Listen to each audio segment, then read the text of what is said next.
Ticket తీసుకుని లోపల రాగానే మనకు కనిపించేదంతా మీనా బజార్. ఇదివరకు ఉండేదట, ఇప్పుడు లేదు. లోపలికి రాగానే కనిపించే ఈ చిన్న చిన్న రూమ్స్ అప్పుడు తాజ్మహల్ నిర్మించినప్పుడు కూలీలు ఉండడానికి నిర్మించినవట. ఇవి 210 ఉంటాయట. తాజ్మహల్ దగ్గరికి వెళ్ళడానికి 4 గేట్లు ఉంటాయంట. అందులో ఇప్పుడు మనం వెళ్ళబోయేది నార్త్ గేట్. ఈ నార్త్ గేట్ని రాయల్ గేట్ అని కూడా అంటారంట. దీనిపైన వైట్గా కనిపించేదంట వైట్ మార్బుల్. దాంట్లో బ్లాక్ స్టోన్ ఇన్సర్ట్ చేసి ఖురాన్లో కనిపించే మొదటి భాగాన్నంతా రాశారంట. అండ్ ఈ గేట్ నుండి లోపలికి వెళ్తూ ఉంటే మనకి తాజ్మహల్ చాలా దగ్గరగా ఉన్నట్టు అనిపిస్తుందంట. అలా లోపలికి వెళ్తూ ఉండగా దూరంగా ఉన్నట్టు తెలుస్తుంది. అలా కనిపించే విధంగా ఈ గేట్ని డిజైన్ చేశారట. అండ్ ఈ రాయల్ గేట్ లోపల డిజైన్స్ కూడా చూడండి ఎంత అందంగా చెక్కారో, ఎంత అందంగా ఉందో లోపలంతా కూడా మార్బుల్ అండ్ బ్లాక్ స్టోన్స్తో. అండ్ ఇదిగో మనం ఇలా లోపలికి వస్తే తాజ్మహల్ కనిపిస్తుంది. ఇక్కడ నుంచి చాలా దూరం ఉంటుంది. మనం ఇక్కడ నుంచి పిక్స్ తీసుకుంటే చాలా మొత్తం అంతా కవర్ అయ్యేలా పడుతుంది. మేమైతే కొన్ని పిక్స్ తీసుకున్న తర్వాత లోపలికి వెళ్ళిపోయాం.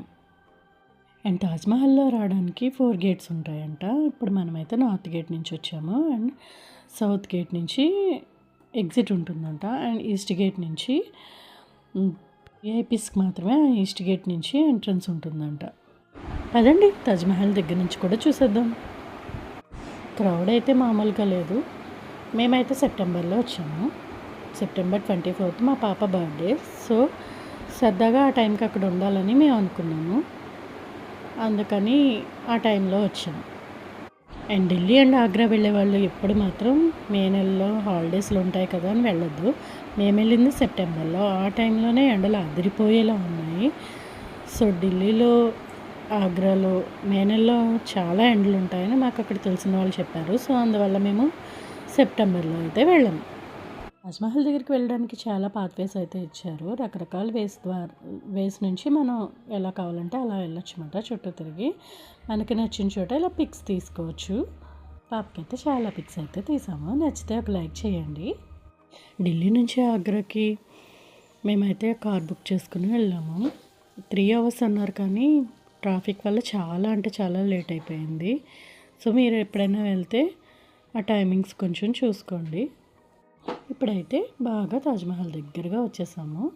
సో ఇక్కడ కూడా చాలా పిక్స్ తీసుకున్నాము. కావాల్సిన పిక్స్ తీసుకున్న తర్వాత కాసేపు అలా కూర్చున్నాము. ఎండకి ఉండలేకపోయాము.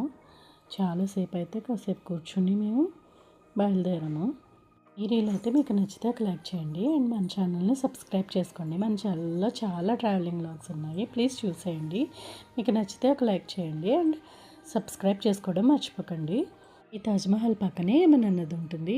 ఈ వాటర్ వల్ల తాజ్మహల్ కింద శాండ్ మెత్తబడకుండా చాలా లోతు వరకు రాళ్ళని వాటర్ పీల్చుకునే కర్రల్ని పెట్టారట. అందుకే ఎన్ని సంవత్సరాలైనా దీనికి డ్యామేజ్ మాత్రం జరగలేదు.